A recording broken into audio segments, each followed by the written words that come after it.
Students, आपका स्वागत है आपके अपने YouTube channel learning point tutorials पर। आज हम डिस्कस करेंगे क्लास 9 का मोशन चैप्टर है। हमने पिछली वीडियो में डिस्कस किया था derivation of equation of motion की। आज हम इक्वेशन ऑफ मोशन की बाय ग्राफिकल मेथड और graphical representation of motion and derivations of equation of motion की हम काम टॉपिक डिस्कस करेंगे।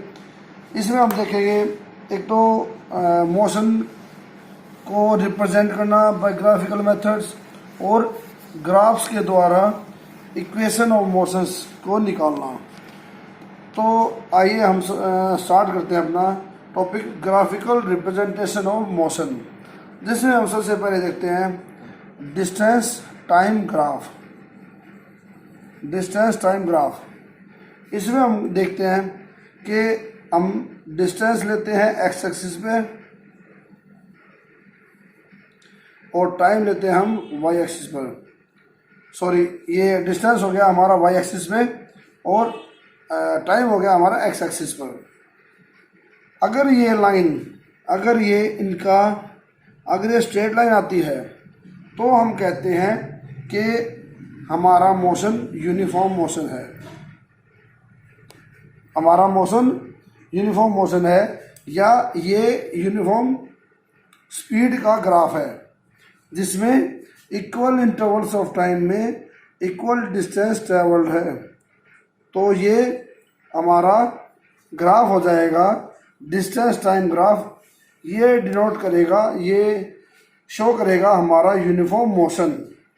और अगर यही ग्राफ हमारा डिस्टेंस टाइम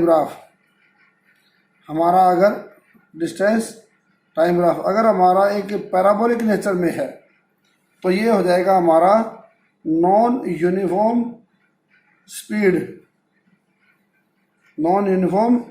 स्पीड का मोशन। ये स्पीड का ग्राफ हो जाएगा हमारा। यहाँ पर हम इसमें देखेंगे जो हमारा एक ग्राफ है, इसके नीचे का, इसके किसी भी स्टैंड पर d/t, ये जो एरिया होगा अंडर द लाइन, ये जो एरिया होगा ये हमारा, यहाँ से हम स्पीड निकालेंगे और हम ये डिस्टेंस ऑलरेडी गिवन है, टाइम गिवन है। तो ये हमारा यूनिफॉर्म स्पीड का ग्राफ हो गया, ये नॉन यूनिफॉर्म स्पीड का ग्राफ हो गया। अब हम देखते हैं इसमें कुछ पॉइंट्स निकल के आते हैं कि if the distance time graph of a body is a straight line then its speed is uniform, और if the distance time graph of a body is a curved line और a parabolic line then its speed is non uniform. तो ये हमने देखा uniform speed और non uniform speed. अब अगर ये था हमारा डिस्टेंस टाइम ग्राफ, अब अगर हम देखते हैं स्पीड और टाइम ग्राफ को, स्पीड टाइम ग्राफ। अब इसमें हम देखते हैं वाई एक्सिस पे हम स्पीड लेते हैं और एक्स एक्सिस पे हम टाइम लेते हैं। तो अब हम देखते हैं कि स्पीड अपॉन टाइम या वेलोसिटी अपॉन टाइम क्या होता है हमारा एक्सेलरेशन। तो यहाँ पर कंडीशंस आती हैं, इसमें ये स्पीड अपॉन टाइम भी कह सकते हैं हम इसको, या वेलोसिटी टाइम ग्राफ भी इसको हम बोल सकते हैं। तो यहाँ पर 3 कंडीशंस आती हैं। अगर स्पीड ऑफ अ बॉडी अगर कांस्टेंट है, अगर स्पीड या वेलोसिटी अगर कांस्टेंट है तो इसमें हमें तो कोई एक्सेलरेशन नहीं होगा, तो यहाँ पर एक्सेलरेशन 0 होगा। और अगर इसमें स्पीड ऑफ बॉडी, अगर स्पीड चेंज हो रही है, speed changes at uniform rate, अगर यूनिफॉर्म रेट पर चेंज हो रही है तो एक्सेलरेशन हमारा पॉजिटिव होगा और हम कह सकते हैं कि ये यूनिफॉर्म एक्सेलरेशन का एग्जांपल होगा। यूनिफॉर्म एक्सेलरेशन का ये ग्राफ एग्जांपल होगा। और इसमें अगर अगर बॉडी की स्पीड चेंज हो रही है एट नॉन यूनिफॉर्म रेट, अगर नॉन यूनिफॉर्म रेट पर बॉडी की स्पीड चेंज हो रही है तो हम कह सकते हैं कि ये नॉन यूनिफॉर्म एक्सेलरेशन होगा, ये नॉन यूनिफॉर्म एक्सेलरेशन का ग्राफ होगा। तो यहाँ पर हमारे पास तीन ग्राफ आते हैं।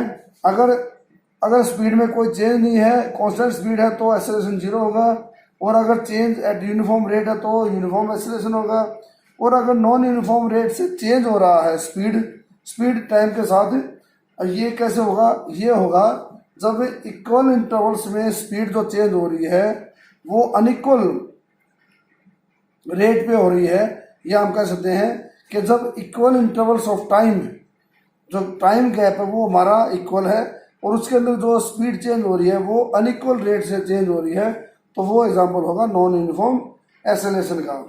तो आइए सबसे पहले हम लेते हैं पहला केस हमारा, जिसमें हम देखते हैं स्पीड हमारी कांस्टेंट है। हमारा पहला केस जिसमें स्पीड कांस्टेंट रहेगी, इट मीन्स इसमें कोई चेंज नहीं आ रहा। तो हम जब इसको हम प्लॉट करते हैं स्पीड अपॉन टाइम, तो एक स्ट्रेट लाइन हमें यहाँ पे मिलती है, क्योंकि स्पीड कांस्टेंट है, एक्सेलरेशन होगा नहीं, तो ये हमारा ग्राफ होगा जब स्पीड हमारी कांस्टेंट होगी, तो इसमें एक्सेलरेशन 0 होगा, इसमें कोई भी एक्सेलरेशन नहीं प्रोड्यूस होगा, और जो स्पीड होगी वो distance travelled upon time taken होगी इसमें। और इसमें हम कह सकते हैं कि ये लाइन, इसमें यहाँ पे देखते हैं जो भी यहाँ पे वैल्यू होगी वो कांस्टेंट आ रही है, तो यहाँ पे कोई चेंज नहीं है, और ये इसमें एक्सेलरेशन 0 आ गया। अब अगर हम सेकंड केस लेते हैं, इसमें ये हमारा फर्स्ट केस का ग्राफ होगा जिसमें स्पीड कांस्टेंट है। सेकंड केस में हम देखते हैं कि स्पीड चेंज हो रही है हमारी यूनिफॉर्म रेट से। तो स्पीड जब यूनिफॉर्म रेट से चेंज होगी तो हमारे पास स्ट्रेट लाइन अपीयर होगी, स्पीड अपॉन टाइम, तो ये हमारी स्ट्रेट लाइन हमें मिलेगी। और इसमें क्योंकि इसमें इक्वल इंटरवल्स ऑफ टाइम में इक्वल रेट से स्पीड चेंज हो रही है, और ये हमारा ग्राफ होगा सेकंड केस में यूनिफॉर्म एक्सेलरेशन का, या जिसमें स्पीड चेंज हो रही है एक फिक्स इंटरवल के अकॉर्डिंग।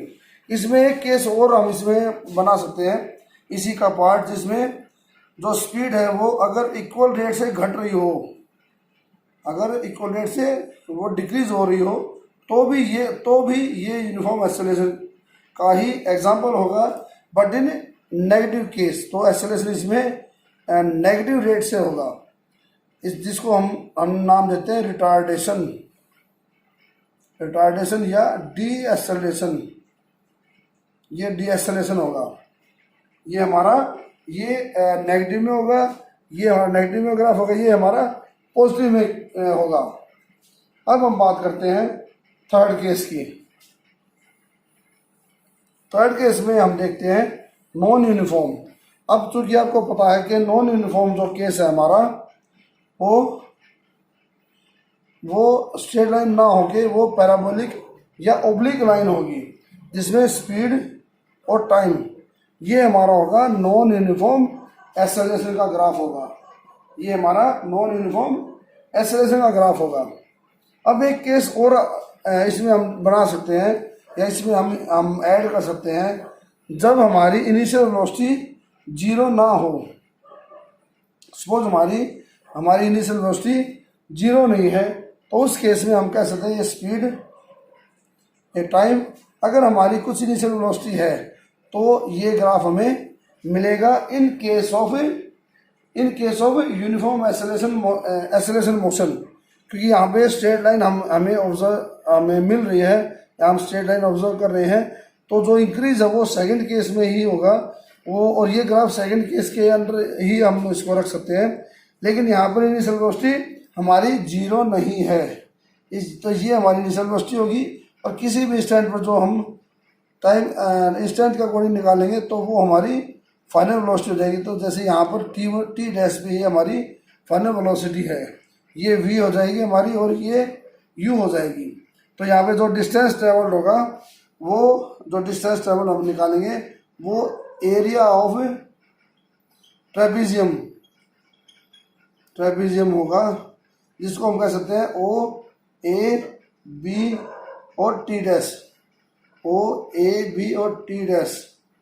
इसका एरिया निकालेंगे और यहाँ से हमें इसका डिस्टेंस ट्रेवल्ड मिलेगा, और ये हम सेकंड केस के अंदर ही इसको भी पुट करेंगे हम। तो यहाँ पे हमने देखिए कि हमने uniform acceleration, non uniform acceleration देखा, स्पीड टाइम ग्राफ देखा, और ये हमने 3 केस डिस्कस किए। सेकंड केस के अंदर हमने 3 और इसके सब टाइप्स डिस्कस किए। अब हम देखते हैं कि ग्राफिकल मेथड से हम कैसे डेरिवेशंस निकालते हैं, कैसे इक्वेशन ऑफ मोशंस हम ड्राइव करते हैं। तो आइए अब हमने इक्वेशंस पिछली वीडियो में ड्राइव की थी मोशन के चैप्टर में, उसके अकॉर्डिंग हमारे पास 3 इक्वेशंस आई थी, जिसमें हमारी v बराबर u प्लस ए टी था, और s बराबर you T plus half A T square, और v square minus you square बराबर 2as। ये हमारी 3 इक्वेशन ऑफ मोशंस आई थी।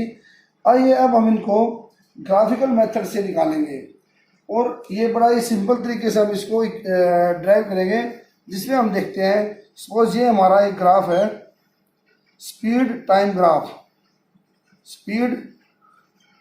ग्राफ, और ये सपोज इसमें u is not equal to 0, initial velocity माना हमने इसमें 0 नहीं है।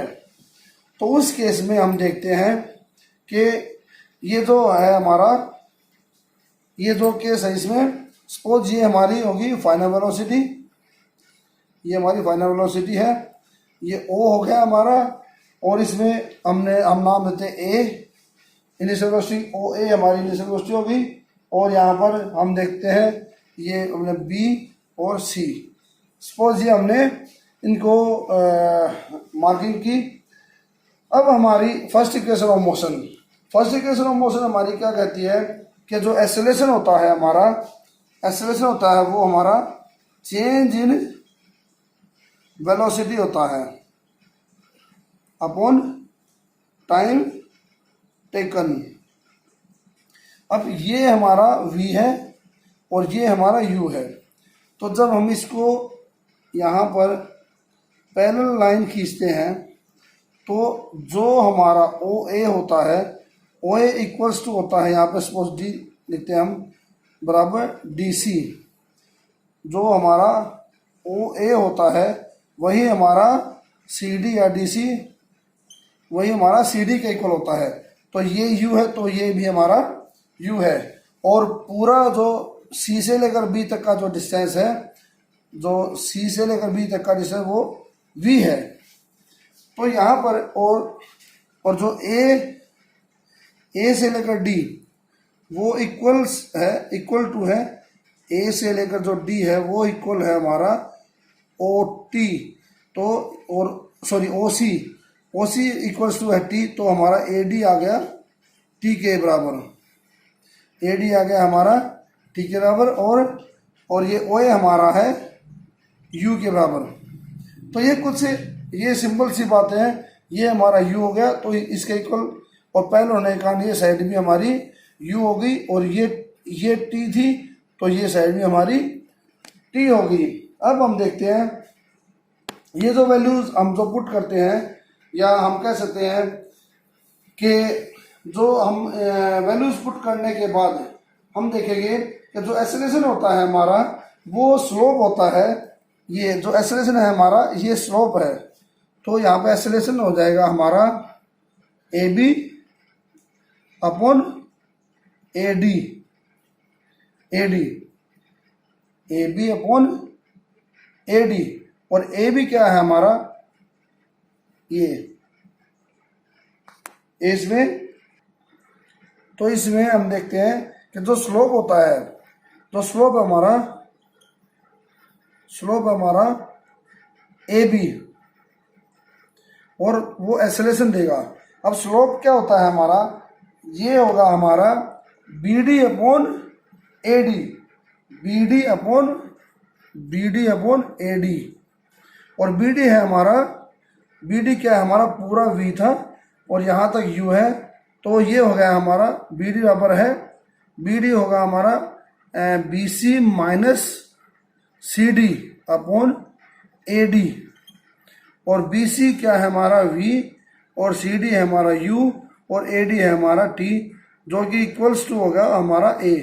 तो ये इक्वेशन हमारी आ जाएगी v माइनस यू बराबर ए टी और v बराबर u प्लस ए टी, जो कि हमारी फर्स्ट इक्वेशन ऑफ मोशन हमें मिलती है। तो यहाँ पे हमने देखा, ये सिंपल था सारा, हमने सिर्फ नोटिंग की है उनकी u, v और t की। फिर यहाँ से जो हमारी इक्वेशन स्टार्ट होती है वो होती है हमारी change in velocity upon time taken. तो और ये एक्सेलरेशन होता है हमारा स्लोप ऑफ ए बी, और स्लोप क्या होता है हमारा, ये परपेंडिकुलर अपॉन बेस। तो परपेंडिकुलर हमारा बी डी और बेस है हमारा ए डी, और बी डी की जो हम वैल्यू पुट करते हैं तो हमें v minus you upon T मिलता है, और ये हमारी फर्स्ट इक्वेशन ऑफ मोशन हमें मिलती है। तो ये आपको समझ में आ गया होगा अच्छी तरह, सिंपल इक्वेशन है, ना सुना है तो इसको बैक करके देखें। अब हम बात करते हैं सेकंड इक्वेशन ऑफ मोशन की। इसमें सेकंड इक्वेशन ऑफ मोशन जो कि हमारी एस टी बराबर you T plus half A T square है। अब सेकंड इक्वेशन ऑफ मोशन जो हम निकालते हैं, जिसमें हम देखते हैं डिस्टेंस ट्रेवल्ड। तो जब डिस्टेंस ट्रेवल निकालना होगा हमें, तो डिस्टेंस जो टोटल निकालेंगे हम वो होगा हमारा एरिया। ये हमारे पास ये फिगर आती है, फिगर जो है हमारी बाय ग्राफ ये आ रही है, जिसमें एक ये area O A D C और बी। तो यहाँ पर हम देखते हैं तो एरिया ये A1 और ये एरिया A2। तो एरिया A1 जो कि एक रेक्टेंगल है और इसमें ये साइड हमारी T है और ये साइड हमारी U है, तो एरिया हो जाएगा हमारा U इंटू टी, या सिंपली हम इसको UT रखेंगे। और जो एरिया A2 है हमारा वो ट्रायंगल हो जाएगा, एक राइट एंगल ट्रायंगल, जिसका एरिया होता है हाफ बेस इंटू हाइट। और हाफ बेस का है हमारा T और हाइट है हमारी V माइनस यू, हाइट है हमारी V माइनस यू। तो अब हम इसमें देखते हैं